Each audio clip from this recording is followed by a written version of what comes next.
Hello my scholars, welcome to my school channel. My name is Alexandra.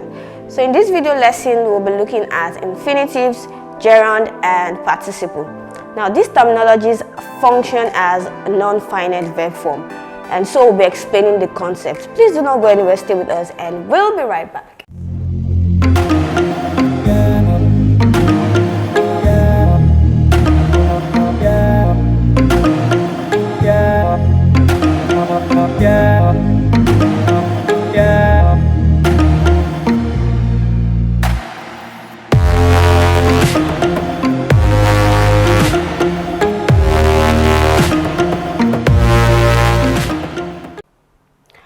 Welcome back to my school channel. So right now we'll begin the tutorial. Do not forget the topic remains infinitives, gerunds, and participle.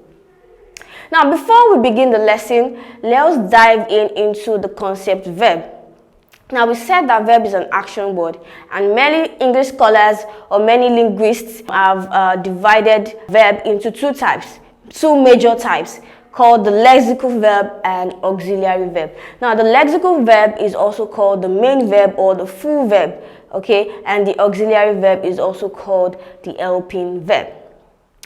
Now the lexical verb and helping verb as the main type of verb has been divided into various verb forms, so they can take various forms, and there we have the intransitive and transitive verb form, finite and non-finite verb form, regular and irregular, active and passive, and so on and so forth. Now lexical verb and auxiliary verb can appear in all of these forms I have listed. However, in my video under word class, we look at verb, and I listed all of these as type because many scholars feel yes, they can be regarded as forms, but then they have unique features, and so a lot of scholars will still list all of these things as types of verbs. But you need to understand the concept properly.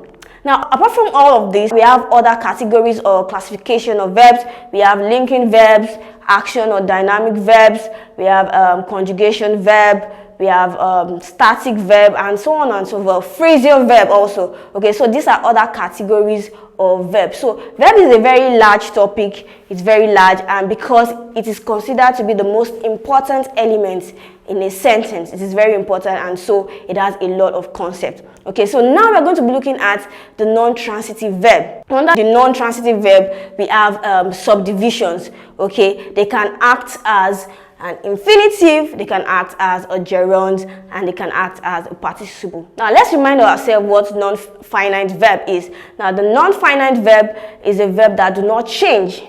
They do not change for person, they do not change for tense. They appear like a verb, but they do not change for person, they do not change for tense, and they do not change for number. Now these are the various forms they can exist. So if we are going to be looking at infinitive as a form of non-finite verb, infinitive, gerund as a form of non-finite verb, and lastly participle as a form of non-finite verb. Now let's begin with the first objective. However, I have listed 6 objectives here.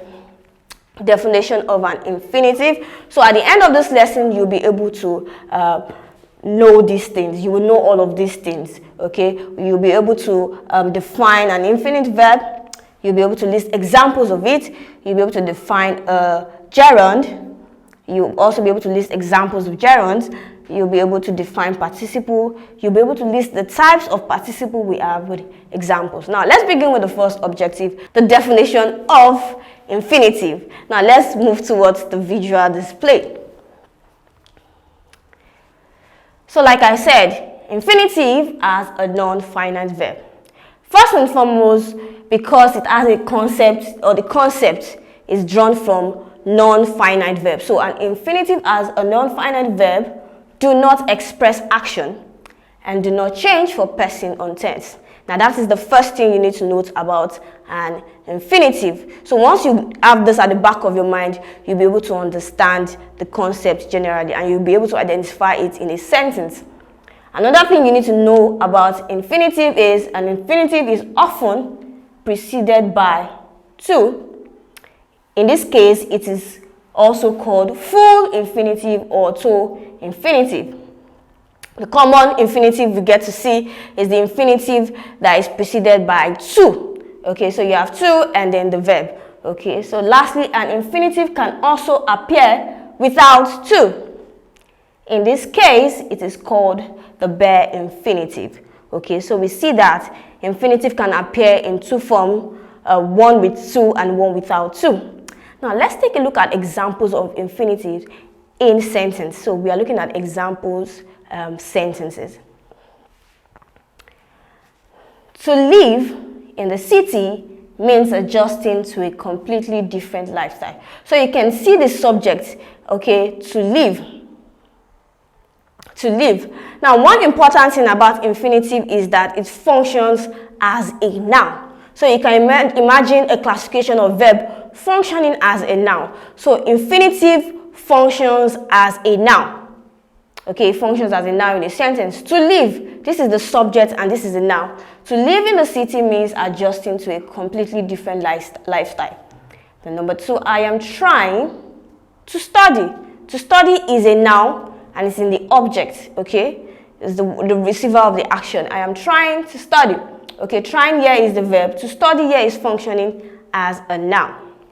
I don't want anyone to know. This is also an infinitive. Okay, to infinitive.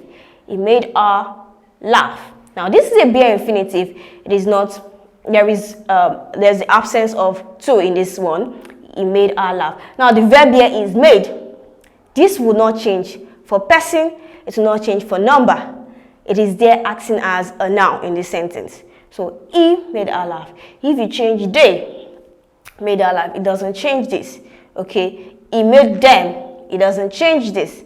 Okay, it makes, even if you have to change this to a singular, a present singular, it makes it still doesn't change laugh. Okay, so this is bare infinitive. Let me see. The verb in this sentence is let. Okay, let me see. This see will not change. No matter what you do to this and this, it still wouldn't change see. So this is a bare infinitive. So we can say examples of infinitive that is preceded by to, and we can see the one without to. Now let's move to the next non-finite verb form. I have prepared a special video which is the full version of this tutorial. All you need to do is you click on the link in the description below, which takes you to the My School website. There you'll be requested to subscribe. Please go ahead and subscribe so you can enjoy the rest of today's lesson. Okay, thank you for joining my school. Do not forget to hit the like button, click on the subscribe button, and tap on the bell notification to get informed as soon as we release the next video.